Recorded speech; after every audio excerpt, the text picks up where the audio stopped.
Good morning children. आज हम इस टास्क का थर्ड चैप्टर स्टार्ट कर रहे हैं। Journey to the end of the earth, written by Tishani Doshi. Writer का अपना खुद का एक्सपीरियंस है, कैसे वो एक जर्नी का डिस्क्रिप्शन करती है, एक यात्रा का हमारे सामने नरेशन देती है, उसका वर्णन करती है। और स्पेशली ये है अंटार्कटिका की विजिट के बारे में। अंटार्कटिका एक कॉन्टिनेंट है, महाद्वीप है। जोग्राफिकल पॉइंट ऑफ व्यू से है, जियोग्राफी जो स्टूडेंट्स पढ़ रहे हैं उनके लिए और भी बेटर है। Before you read, if you want to know more about the planets past, present and future, the Antarctica is the place to go to. Bon voyage क्या था? यहाँ बिल्कुल एक सेंटेंस, एक स्टेटमेंट दी गई है कि अगर आप प्लैनेट यानी कि जो अर्थ है हमारी प्लैनेट, उसके पास्ट के बारे में, प्रेजेंट के बारे में, फ्यूचर के बारे में जानना चाहते हैं तो अंटार्कटिका से बेहतर प्लेस मतलब क्या है? बहुत बढ़िया बेहतर प्लेस है। यू कैन गो देयर और जान सकते हो उसकी हिस्ट्री के बारे में। इसको बॉन वॉयज कहा गया है, यानी कि वॉयज मीन्स जर्नी, यात्रा है। Let's start. Early this year, I found myself aboard a Russian research vessel, the academic Skolsky, heading towards the coldest, driest, windiest continent in the world. क्या हुआ? अभी जो राइटर है तिसानी डोसी, वो कहती है कि बिल्कुल साल के शुरुआत में ही मैंने पाया कि एक रशियन रिसर्च जो शिप है, वेसल यहाँ मतलब बर्तन को कहा जाता है, लेकिन यहाँ पर शिप है, जहाज़। और एक एकेडमिक स्कॉल्स की, यानी कि एक एकेडमिक पॉइंट ऑफ व्यू से भी एक ये जर्नी थी। और ये किसकी तरफ थी? हेडिंग टूवर्ड्स होता है, ये किसके मतलब हेडिंग होता है की तरफ होना, मूविंग टूवर्ड्स हम कह सकते हैं इसको। हेडिंग टूवर्ड्स किसकी तरफ जा रही थी? जो वर्ल्ड का सबसे ठंडा, कोल्डेस्ट, सबसे सूखा, विंडियस्ट, सबसे जहाँ पर तेज़ हवाएं चलती हैं, वो है क्या है? Antarctica. My journey began 13.09 degrees north of the equator in Madras. अब बताते हैं कि जैसे, and she is a female writer, okay, she is a female writer. My journey began, मेरी जो यात्रा है वो 13.09 डिग्री नॉर्थ इक्वेटर, यानी कि भूमध्य रेखा जो हमारी है। जो बच्चे ज्योग्राफी पढ़ते हैं उनको बहुत अच्छी तरह से ज्ञान होगा। इक्वेटर भूमध्य रेखा होती है जो बिल्कुल अर्थ के मतलब यानी कि ग्लोब के बीच से जाती है। और 13.09 डिग्री से ये वहाँ से यात्रा शुरू की, जो मैड्रास में था, मैड्रास के आसपास पड़ता है। एंड इन्वॉल्व क्रॉसिंग, इसमें क्या क्या आया, इन्होंने क्या क्या क्रॉस किया? 9 टाइम जोन्स क्रॉस किए और 6 चेक पॉइंट्स आए, 3 बॉडीज़ ऑफ वाटर, यानी कि हम कहेंगे कि 3 प्रकार के जो सीज, समुद्र वगैरह इन्होंने किए। एंड एटलीस्ट एज मैनी इकोस्फीयर्स, और इकोस्फीयर जो भी इन्वायरमेंट के जोन होते हैं। इको मीन्स क्या है? एनवायरनमेंट, यानी कि पर्यावरण का जो एरिया होता है उसको हम बोलते हैं। और टाइम जोन्स का मीनिंग हम कहें तो जैसे 24 एरियाज़ ऑफ द वर्ल्ड, हम कहें इस संसार के 24 ऐसे अलग अलग समय हैं जहाँ पर टाइम जोन्स, यानी कि अलग अलग टाइमिंग है जहाँ पर जिस देश की, क्योंकि हमारे टाइमिंग में भी फ़र्क होता है। अब इंडिया में उस टाइम पर कितना टाइम होगा, और अमेरिका में हमारे से जब 12 घंटे का डिफरेंस है, 12 आवर्स का, और इंग्लैंड के बीच हम 5.5 घंटे आगे हैं हमारे से। और अगर ऑस्ट्रेलिया की बात करें तो 5.5 घंटे लगभग पीछे है हमारे से। तो ये सब चीज़ें मतलब क्या है? टाइम जोन्स में आती हैं। चेक पॉइंट्स होते हैं जो भी कंट्रोलिंग पॉइंट्स हम जिसको कहेंगे, जहाँ पर नियंत्रण किया जाता है, सारी एक्टिविटीज़ को देखा जाता है। बॉडीज़ ऑफ वाटर वो हैं जैसे कि रिवर्स हैं, लेक्स हैं, नदियाँ, पहाड़। मैं आपको क्लियर कर रहा हूँ, ये सारी चीज़ें बहुत ध्यान से आपने समझना है। तो ये सब उन्होंने कवर किया बाय द टाइम। और अब क्या हुआ? I actually set foot on the Antarctica continent. अब उन्होंने अपने सेट फुट होता है, अपने कदम रखे, यानी कि लैंड किया उन्होंने, और अंटार्कटिका कॉन्टिनेंट पर वो अब पहुंच गई। I had been travelling over 100 hours in combination of a car, an aeroplane and a ship. क्या हुआ, ये जो यात्रा की थी ना 100 आवर्स की, इसमें पहले वो एक कार से आए, फिर एरोप्लेन में गए और फिर शिप में गए। So my first emotion on facing Antarctica's expansive a white landscape and uninterrupted blue horizon भी कह सकते हैं इसको, horizon was relief, followed up with an immediate and profound wonder। क्या पाया, अब जैसे ही वो मतलब 100 ईयर्स की, मतलब सॉरी 100 आवर्स, यानी कि 100 घंटों की उसमें वो एक कॉम्बिनेशन यात्रा थी उनकी। सो पहली इमोशन जो उसकी फीलिंग थी वो क्या थी, जैसे उसने अंटार्कटिका का जो विस्तार देखा, एक्सपेंसिव होता है एक प्रकार से कहें हम, एरिया जो था उसका फैलाव जो था, स्प्रेड जो था, वो पूरा वाइट लैंडस्केप था। वाइट लैंडस्केप होता है बिल्कुल एक प्रकार से एक ऐसा एरिया जो कि लैंड को शो करता है, यानी कि जिसको भूदृश्य भी कह सकते हैं, a picture showing an area of land, ये भी कह सकते हैं। क्या था, अनइंटरप्टेड था, अनइंटरप्टेड लगातार, कंटिन्यूस, कोई मतलब उसमें हमें ये कोई उसका एंड नहीं दिख रहा था। Blue horizon of was relief, और जो उसका हराइजन मीन्स होता है एक काल्पनिक लाइन को बोलते हैं, an imaginary line where the earth and the sky seem to meet, जिसमें हमें धरती और आकाश मिलते हुए से लगते हैं, उसको हराइजन बोलते हैं। ब्लू नीला था बिल्कुल। वॉज रिलीफ होता है मतलब एक प्रकार से धरातल वगैरह उसका जो था। एंड ये बहुत ही इम्पोर्टेंट थिंग्स हैं, टर्म है, हमें समझना है। Followed up with an immediate and profound wonder, हमें बहुत ही एकदम ऐसे लगा, और प्रोफाउंड का मीनिंग होता है डीप, सीरियस, गहरा लगा वो, और एक प्रकार से वंडर, एक आश्चर्य लगा, एक बहुत ही अजूबा सा लगा। वंडर एट इट्स इमेंसिटी, हमें कैसी हैरानी हुई, आश्चर्य कैसे हुआ, इसके विस्तार को देखकर। इमेंसिटी मीन्स बहुत ज़्यादा, अगर कहें तो वास्टनेस, उसका विस्तृत, विशालता। और क्या था, इट्स आइसोलेशन, और कितना सुनसान सूनापन था इसमें, बिल्कुल एक सेपरेटेडनेस, बिल्कुल अलगाव सा, कहाँ कहीं कुछ कोई डिस्टर्बेंस नहीं। But mainly at how there could ever have been a time when India and Antarctica were part of the same land mass.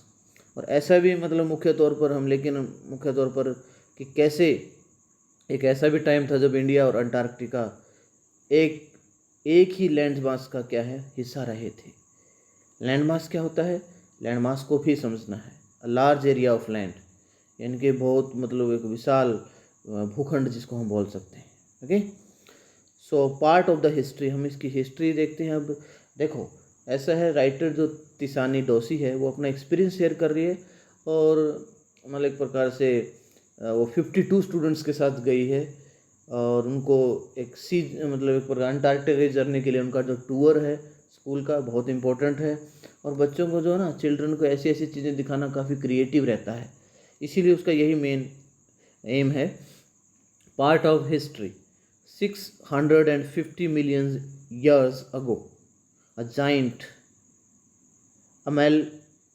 amalgamated southern supercontinent Gondwana did indeed exist, centered roughly around the present day। देखिए 650 million years ago, देखो आप 650 हम कहेंगे million years ago, यानी कि 650 million सालों पहले। Million समझते हो आप, million means 10 lakh. A giant, बहुत ही, जाइंट मीन्स वेरी बिग, बहुत ज़्यादा ह्यूज। अमेलगमेटेड मतलब क्या है, मिश्रित हुआ, ब्लेंडेड, मर्ज्ड हुआ जिसको हम बोलते हैं। सदर्न, दक्षिण की तरफ जो सुपर कॉन्टिनेंट है गोंडवाना, वहाँ पर लैंड हुआ करता। गोंडवाना जो लैंड था, और महाद्वीप से भी बड़ा हम सुपर कॉन्टिनेंट को ये बोल सकते हैं, मोर देन अ कॉन्टिनेंट, कॉन्टिनेंट से बड़ा। डिड इंडीड एग्जिस्ट, इंडीड ना वास्तव में वो उसका अस्तित्व था उस टाइम पर। सेंटर्ड रफली around the present day Antarctica, बिल्कुल क्या है, कहाँ सेंटर में था वो, जो आजकल हम अंटार्कटिका देखते हैं ना, उसके बिल्कुल सेंटर में था। Things were quite different then, चीज़ें बिल्कुल अलग थी उस टाइम पर। Humans hadn't arrived on the globe scene, और मानव की उत्पत्ति भी नहीं हुई थी तब तक यहाँ। And the climate was much warmer, और जो जलवायु थी वो काफ़ी गर्म थी।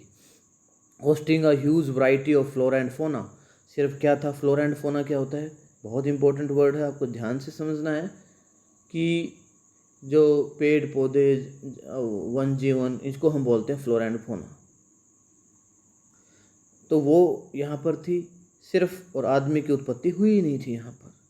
फॉर 500 मिलियन ईयर्स, लगभग 500 लाख, मतलब क्या करें हम, ये कहें तो 500 मिलियन ईयर्स से क्या था, Gondwana thrived, Gondwana thrived. Flora phone वनस्पति पशु पक्षी मैंने बताया, फ्लोरा हम बोलते हैं वेजिटेशन को, जो वनस्पति होती है, फोना बर्ड्स एंड एनिमल्स जो वहाँ रहते हैं, पशु पक्षी, उसको हम बोलते हैं। सिर्फ यही थी, और ह्यूमन की उत्पत्ति हुई नहीं थी। और फिर क्या हुआ, 500 मिलियन ईयर्स तक जो गोंडवाना था वो थ्राइव्ड करता रहा। थ्राइव्ड मीन्स एक प्रकार से बहुत ही प्रोस्पर्ड, बहुत ही खुशहाल होना, बहुत ही मतलब प्रोग्रेस करता रहा।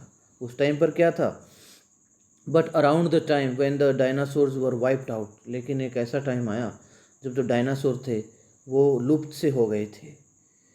वाइप्ड आउट होता है लुप्त हो जाना, एक्सटिंक्ट हो जाना। And the age of mammals got underway, और अब मैमल्स की, यानी कि जो मैमल्स होते हैं, class of animals that milk from their mothers bodies, यानी कि स्तनधारी जीव भी हम इसको कहते हैं, मैमल्स को, कि जो अपनी मतलब माता के उससे दूध लेता है, ठीक है ना, स्तनधारी बोलते हैं। Class of animals that milk from their mothers bodies, ठीक है।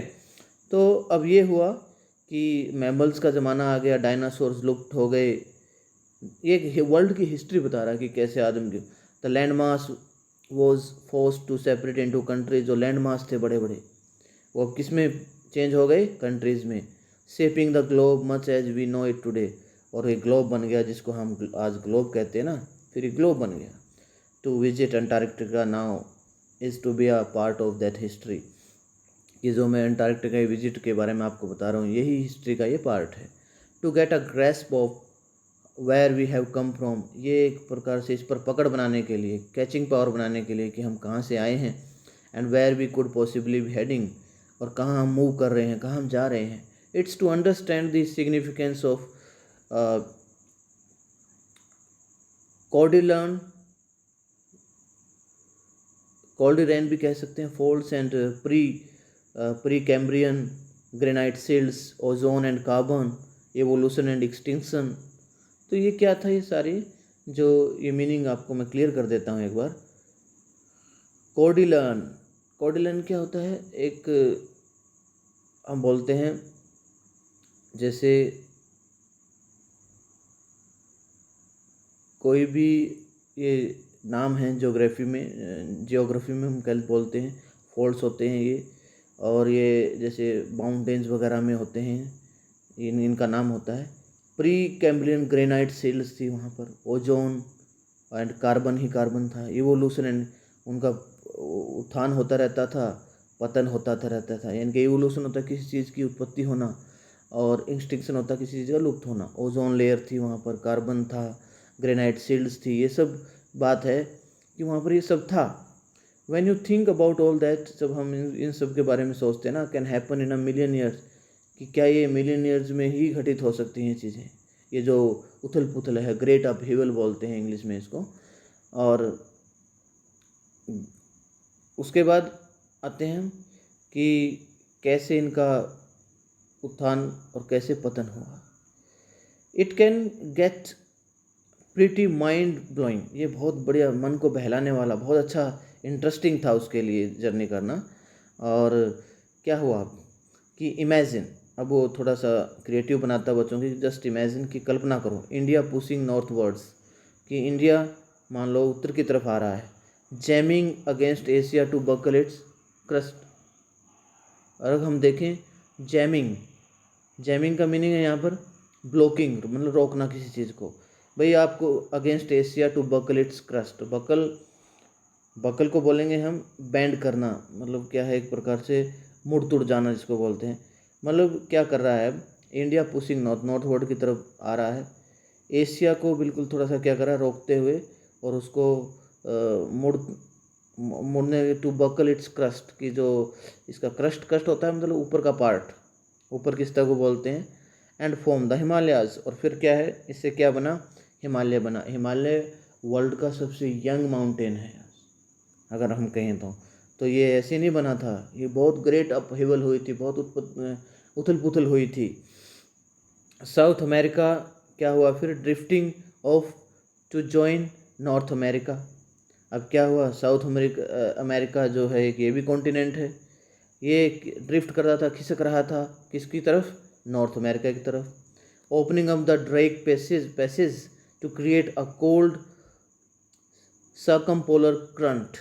अब क्या था, ये क्या कर रहा था, जो साउथ अमेरिका था वो नॉर्थ अमेरिका की तरफ जा रहा था, और क्या कर रहा था, साथ में क्या खोल रहा था उसके लिए, ड्रेक पैसेज, रास्ता, पैसेज बोलते हैं रास्ता, ड्रेक पैसेज, यानी कि एक रास्ता सा मतलब उसके लिए खोल रहा था।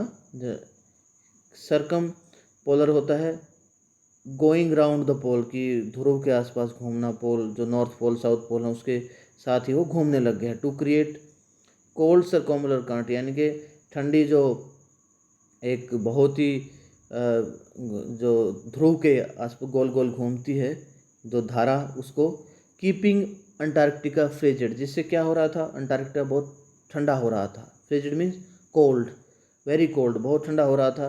डेसोलूट, बड़ा अपने आप में सुनसान, डेजर्टेड हो रहा था। And the bottom of the world, और बिल्कुल क्या है, वर्ल्ड की तलहटी में जाकर लग गया। यही कारण है कि अंटार्कटिका बिल्कुल वर्ल्ड के, अगर हम ग्लोब को देखते हैं तो नीचे, हम ऑस्ट्रेलिया से भी नीचे अंटार्कटिका को पाते हैं। For a sun worshipping South Indian like myself, अब ये मतलब जो साउथ में होते हैं ये सूर्य की पूजा करते हैं। ये साउथ इंडियन है, जो टिसानी डोसी है, तमिलनाडु से बिलोंग करती है। तो ये कहती है 2 weeks in a place where 90% of the earth's total ice volumes are stored is a ceiling prospect. ये बताती है, हमें इन्फॉर्मेशन देती है कि ये राइटर, कि लगभग 90% जो अर्थ की पूरी आइस है, बर्फ़ है, वो अंटार्कटिका में ही है। और एक प्रकार से चिलिंग प्रोस्पेक्ट है, यानी कि हम देखें तो एक बहुत ही ठंडा पहलू, जहाँ पर not just for circulatory and metabolic functions but also for the imagination. क्या है, ये सिर्फ ये नहीं कि मतलब हम इस तरह से देखें इसको, भाई ये चिलिंग, चिलिंग होता है मतलब डरावना सा, यहाँ चिलिंग किसके लिए, डरावना से लिए भी लिया है। चिलिंग वैसे ठंडा भी होता है, लेकिन यहाँ एक फ्राइटनिंग हम इसको कहेंगे, डरावने एक पहलू है हमारे लिए, बहुत हमें हैरत अंगेज कर देता है कि 90% जो आइस है वो किसकी है, किसकी है, 90% आइस किसकी है, अंटार्कटिका में ही है। सर्कुलेटरी मेटाबॉलिक, मेटाबॉलिक क्या होता है, एक केमिकल एक्टिविटी होती है that converts food into energy, जिससे क्या है, फूड जो है हमें एनर्जी देता है हमारी बॉडी को, उसको मेटाबॉलिक फंक्शन बोलते हैं। तो इसी प्रकार से क्या हुआ, हमारे जो ये not just for circulatory and metabolic function, ये जो अंटार्कटिका है हमारे सर्कुलेटरी, यानी कि हमारे मूविंग ग्राउंड ऑफ ब्लड, हमारे जो सर्कुलेटरी हम उसको बोलते हैं, जो हमारे ब्लड के रिलेटेड होता है, सर्कुलेशन, सांस लेने से और खाना एनर्जी देने तक इम्पोर्टेंट नहीं है, बल्कि किस लिए, बट ऑल्सो फॉर इमेजिन, हम कल्पना से सोचें हम तो भी इम्पोर्टेंट है हमारे लिए। It's like walking in a giant ping pong ball, कि जैसे हम अंटार्कटिका में विजिट करते हैं, वो भी एक, अगर कहें तो ये अंटार्कटिका क्या है, बहुत बड़ी सी पिंग पोंग बॉल के समान है अगर हम देखें तो। Devoid of any human markers, जहाँ पर क्या है, डिवॉइड मीन्स बहुत इंपॉर्टेंट वर्ड है, विदाउट, डिवाइड का मीनिंग होता है डिवॉइड विदाउट, यानी कि आदमी का नामो निशान नहीं है वहाँ पर। नो ट्रीज, कोई पेड़ पौधे नहीं है ज़्यादा। बिल बोर्ड्स, बिल बोर्ड्स में नोटिस बोर्ड नहीं लगते वहाँ पर, कोई बिल्डिंग्स नहीं है वहाँ। You lose all earthly sense of perspective and time here, यानी कि पृथ्वी पर जो है ना, अर्थ पर, वो सारे जो पहलू है और टाइम है वो हम सारे खो देते हैं वहाँ जाकर।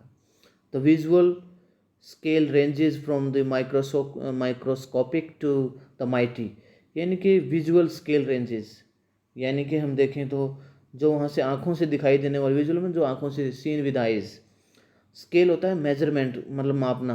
हम आँखों से हम मतलब क्या देख सकते हैं कि भाई उसका एरिया कितना है, हम इतना ही देख सकते हैं बस वहाँ से, छोटे से छोटा और बड़े से बड़ा, माइटी होता है वेरी बिग।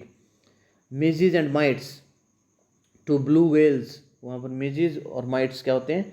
मिजीज हम बोलते हैं मॉस्किटोज़ को, मच्छर को, और माइट्स बोलते हैं जो कीड़े वगैरह होते हैं, इंसेक्ट्स होते हैं, उनको बोलते हैं।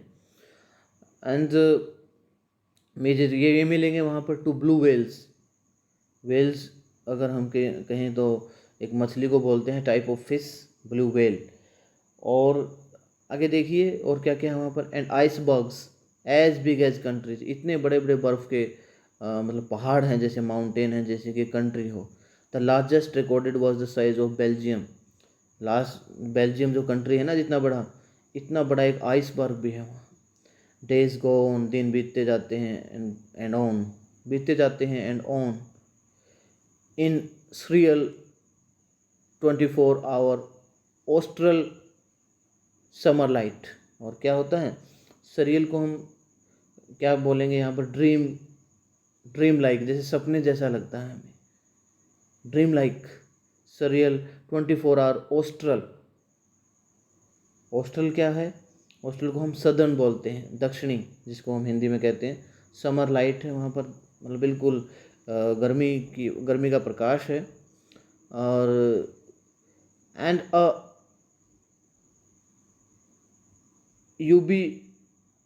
Ubiquitous silence. यूबिक्विटस क्या होता है?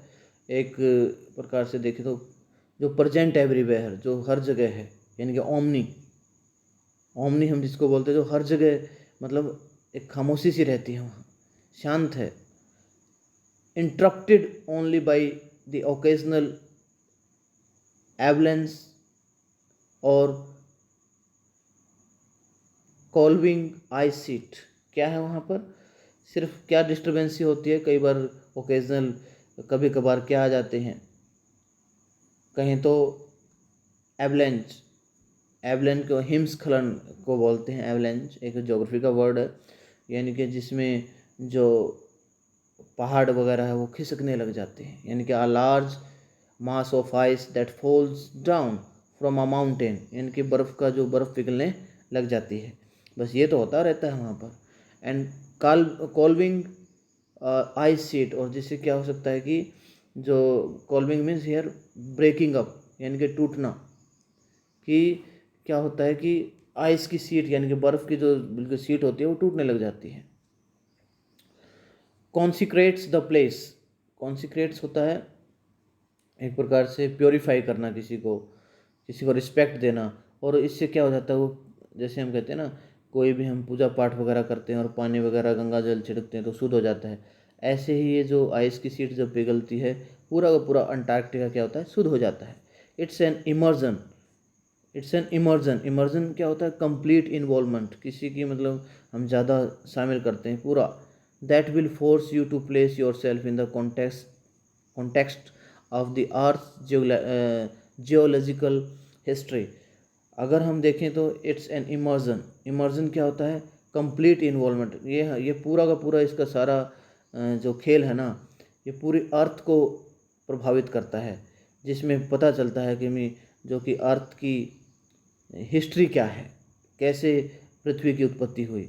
And for humans the prognosis prognosis isn't good.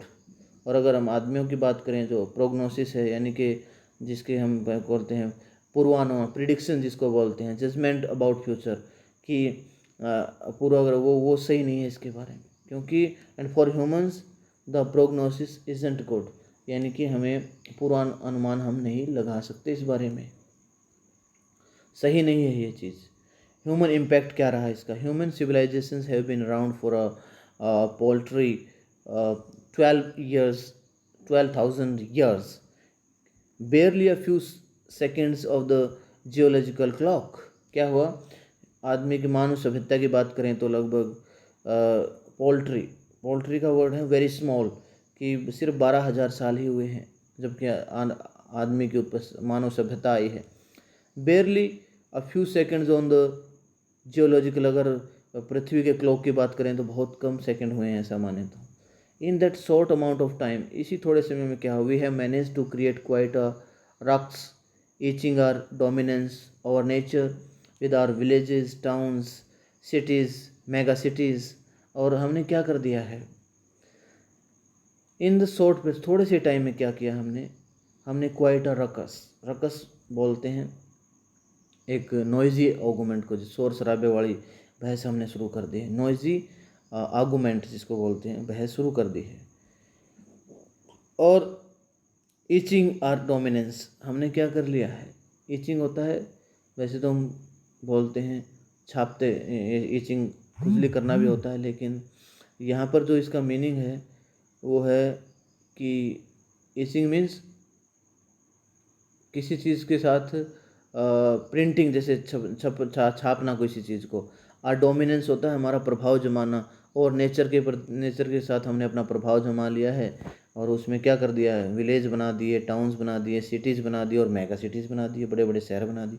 The rapid increase of human populations has left us battling with other species for limited resources.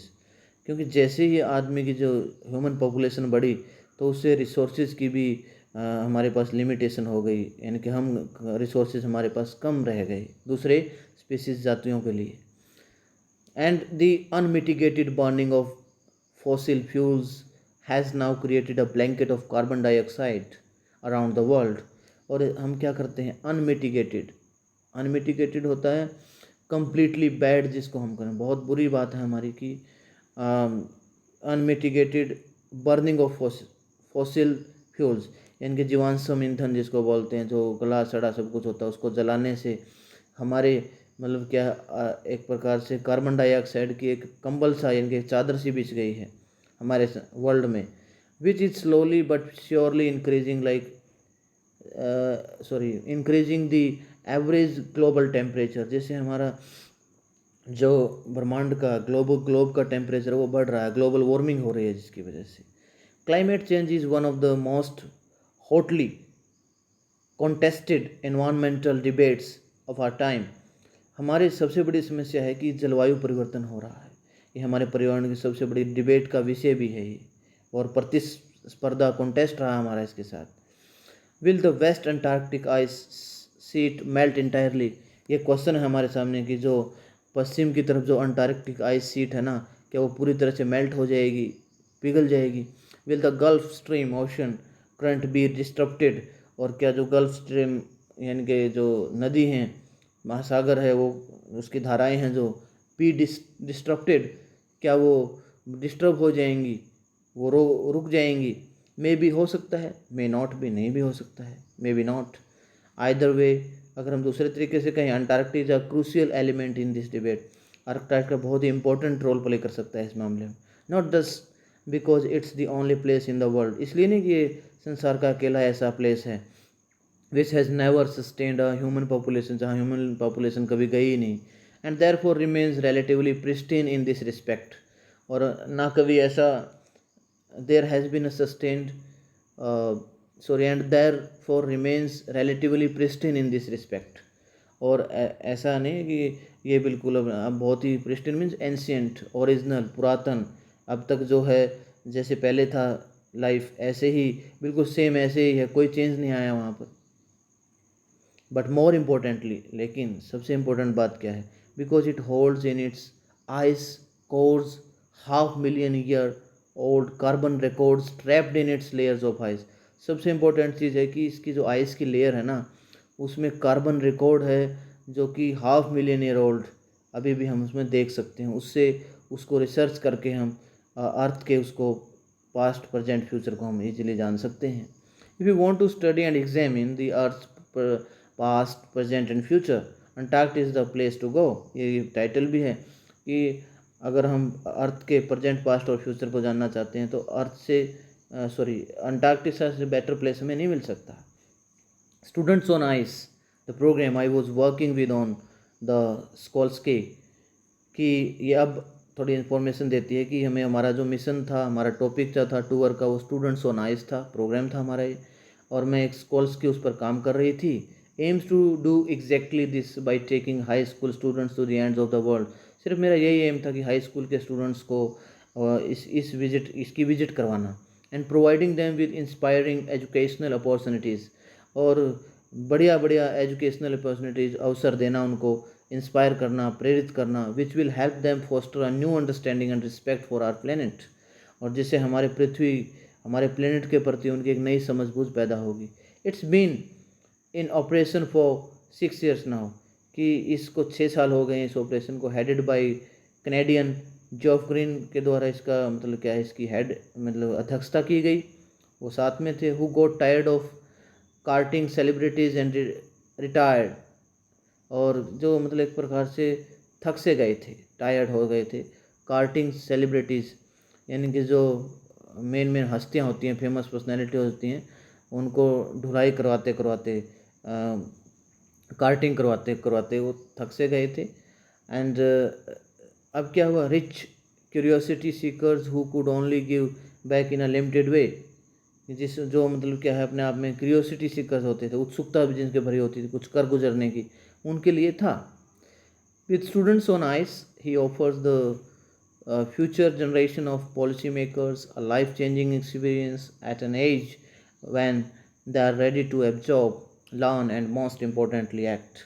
कि ये एक ऐसा मिशन था जिसमें जो पॉलिसी मेकर्स थे, आगे पीढ़ी के लिए क्या करना चाहिए, एक लाइफ चेंजिंग एक्सपीरियंस होता है, और जिसको वे तैयार होते हैं अपने अंदर समाहित करने के लिए, एब्जॉर्व करने के लिए, सीखने के लिए, लर्न करने के लिए, एंड मोस्ट इम्पॉर्टेंटली उन पर एक्ट करने के लिए। The reason the program has been so successful is because it's impossible to go anywhere near the South Pole and not be affected by it। कि मेरा जो प्रोग्राम का मेन रीज़न था वो सक्सेसफुल रहा हमारा। It's impossible to go anywhere near the South Pole, कि South पोल के जाना ही अपने आप में बहुत असंभव बात है। नॉट बी अफेक्टेड बाय, हम इससे प्रभावित ना होता। It's easy to blase about polar ice caps melting while sitting in the comfort zone of our respective latitude and longitude। क्या था कि जो easy to blaze हम बोलेंगे कि जो एक अपने आप में सारी, अगर कहें तो एक पूरा का पूरा एक जोग्राफिकल चैप्टर है, हम बहुत ध्यान से देखना। और ब्लेज मीन्स ओवर सेटिस्फाइड, मतलब ज़्यादा ही कुछ संतुष्ट हो जाना। हम अपने आप में पूरे के पूरे आश्वस्त थे कि अब पोलर आइस कैप्स जो थी, बर्फ़ की जो चादर सी थी, बिल्कुल मेल्टिंग, पिघल रही थी वो, while sitting in the comfort zone of our respective latitude, हम बिल्कुल कंफर्ट जोन में बैठे हुए थे, लैटिट्यूड और लॉन्जिट्यूड, यानी कि ये रेखाएं होती हैं ग्लोब में, देशांतर रेखाएं बोलते हैं हिंदी में, इनको अक्षांश रेखाएं बोलते हैं हम, जिन पर ये सिचुएट होता है कि ये कंट्री किस लैटिट्यूड पर है, कितनी लॉन्जिट्यूड पर है। But when you can visibly see, जब आप खुद देख सकते हो glaciers retreating and ice shelves collapsing, you begin to realise that the threat of global warming is very real. ये हमें पता लग जाता है कि जब हम खुद ग्लेशियर्स को रिट्रीट करते हुए देखते हैं, क्या करते हुए, रिट्रीट करते हुए देखते हैं हम, तो अपने आप में क्या हो जाता है, अपने पीछे हटते हुए, विड्रॉइंग करना, moving back, retreating means moving back, and ice shelves collapsing, और आइस जो बर्फ़ की मतलब एक प्रकार से हम कहें जो चादर सी हैं, आइस सेल्स हैं जो, उनको हम क्या करते हुए, ढहते हुए, गिरते हुए, हम कह सकते हैं ब्रेकिंग करते, टूटते हुए देखते हैं, तो हम महसूस करना स्टार्ट कर देते हैं कि ग्लोबल वार्मिंग की समस्या जो थ्रेट है, वो चेतावनी है, वास्तव में सही है। Antarctica because of her smile ecosystem and lack of biodiversity is the perfect place to study how little changes in the environment can have big repercussions।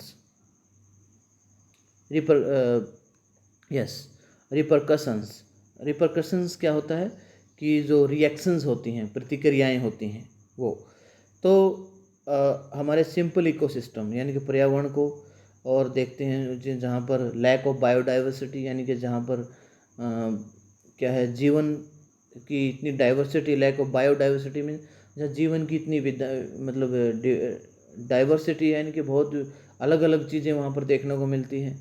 तो उससे क्या है कि हमें क्या क्या मालूम होता है कि द परफेक्ट प्लेस, ये बिल्कुल सही प्लेस है कि हम आराम से छोटे छोटे पर्यावरण में जो भी बदलाव आते हैं उसको अच्छी तरह से रिपरकशंस यानी कि उनको हम उसके रिएक्शंस को, प्रतिक्रियाओं को अच्छी तरह से जज कर सकते हैं।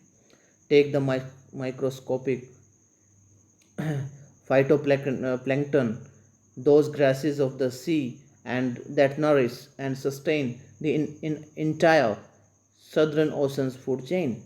और जिससे क्या है, हम देखते हैं कि अगर एक हम छोटा सा माइक्रोस्कोपिक फाइटोप्लैंक्टन को हम बोलते हैं, एक प्रकार से एक सी ग्रास होती है, समुद्री घास को बोलते हैं, अगर हम वो लें, दोज ग्रासेज ऑफ सी यानी कि जो समुद्र की घास है, that nourish and sustain the entire southern oceans food chain, पूरी की पूरी उस दक्षिणी महासागर की फूड चेन है पूरी, उसको बनाए रखती है, सस्टेन करती रहती है, उसको बढ़ाती रहती है।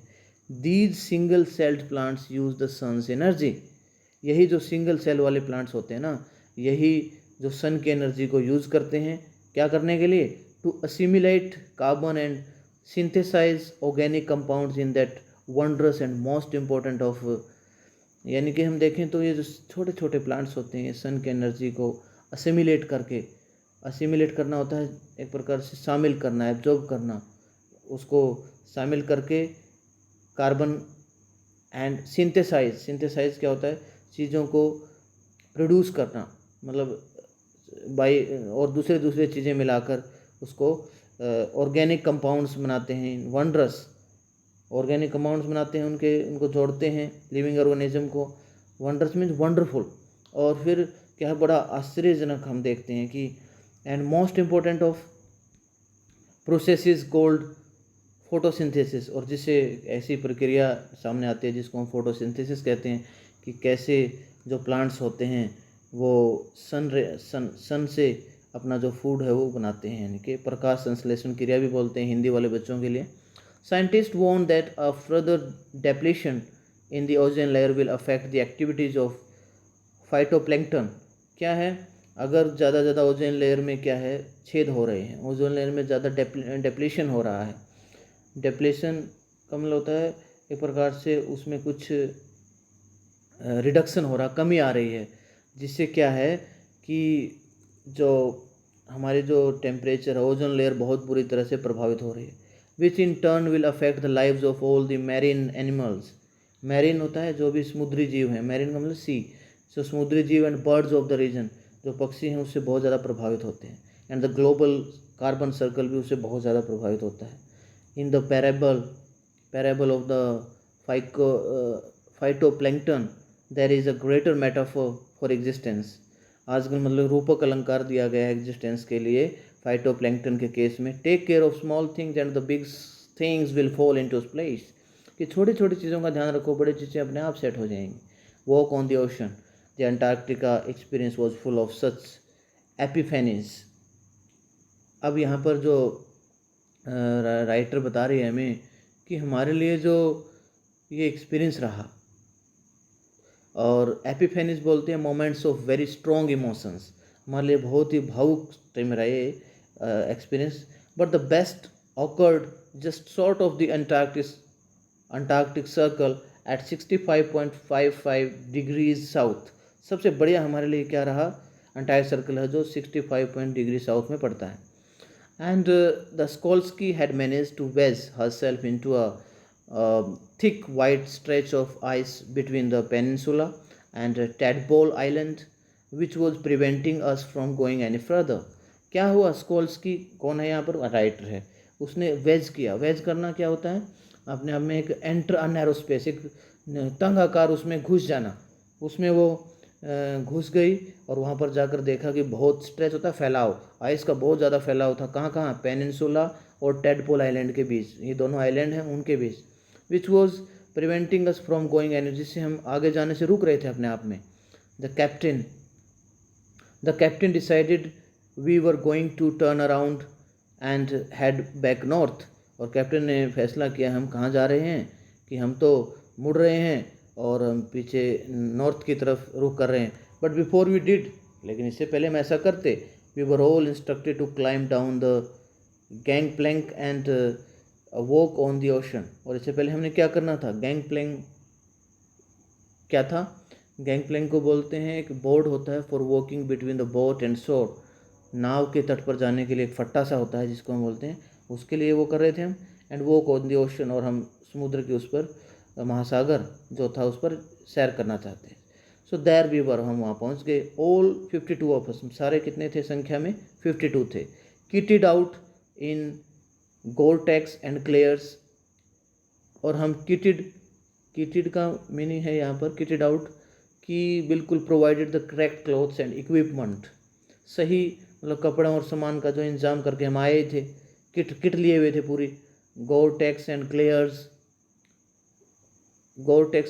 जो भी तेज़ लाइटें वगैरह होती हैं वो हमारे पास थी देखने के लिए अच्छी तरह से। Walking on a stark whiteness that seem to spread out forever, कि हमें ऐसी सफ़ेदी सी देखी वहाँ पर जो हमेशा के लिए दिखती थी, हमें कभी नहीं ख़त्म होने वाली, फॉरएवर। अंडरनीथ, और इसके नीचे क्या हुआ, our feet was a metre thick ice pack, हमारे पैरों के नीचे बिल्कुल 1 मीटर थिक आइस थी, बहुत मोटी परत थी बिल्कुल आइस की। एंड अंडरनीथ दैट, और उसके भी नीचे क्या था, 180 metres of living breathing salt water था वहाँ पर। और लिविंग ब्रीथिंग सॉल्ट वाटर था, यानी कि नमकीन पानी था। In the periphery craybeater seals were stretching and sunning themselves on ice floes, much like stray dogs will do under the shade of a banyan tree. क्या हो रहा था, इन द पेरिफेरी, पेरिफेरी क्या होता है, आउट सरफेस, यानी कि perimeter जिसको बोलते हैं, परिधि, उस मतलब आउटर प्लेस तो बाहरी स्थित थी ना।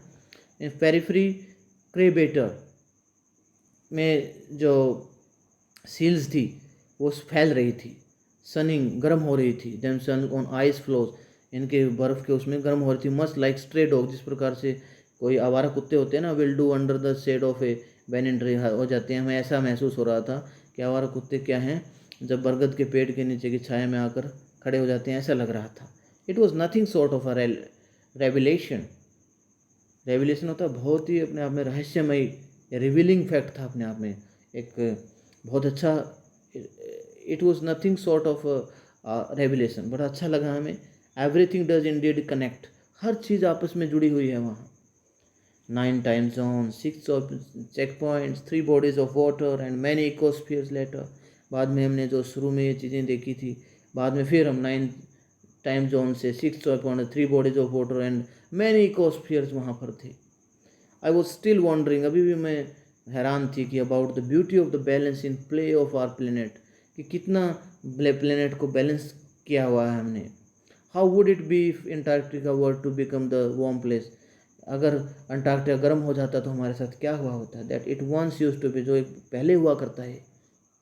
Will we be around to see it, क्या हम इसको देखने जाते, और would we have gone the way of dinosaurs, mammoths and woolly rhinos, और क्या हम मतलब जो डायनासोर का ज़माना था, मैम था, और ये बारहसिंगा वगैरह थे, इनका ज़माना होता, हु इज़ टू से, अब ये कौन कहने वाला है। But after spending 2 weeks with a bunch of teenagers, क्योंकि वो जो राइटर थी वो बच्चों को टूर पर लेकर आई थी, टीनेजर थे सारे, who still have the idealism to save the earth, उनमें अब एक आदर्शवाद सा पैदा हो गया कि क्योंकि अर्थ को हमें सेव करना है। All I can say is that, सिर्फ मैं यही कह सकती हूँ कि a lot can happen in a million years, बहुत कुछ हुआ है इन लाखों सालों में। But what a difference a day makes, एक दिन कितना अलग हमें बना देता है। तो देखो स्टूडेंट्स, कितना हमें मतलब इसकी जानकारी हुई कि कितना ज्योग्राफी के बारे में हमने देखा। Thank you very much.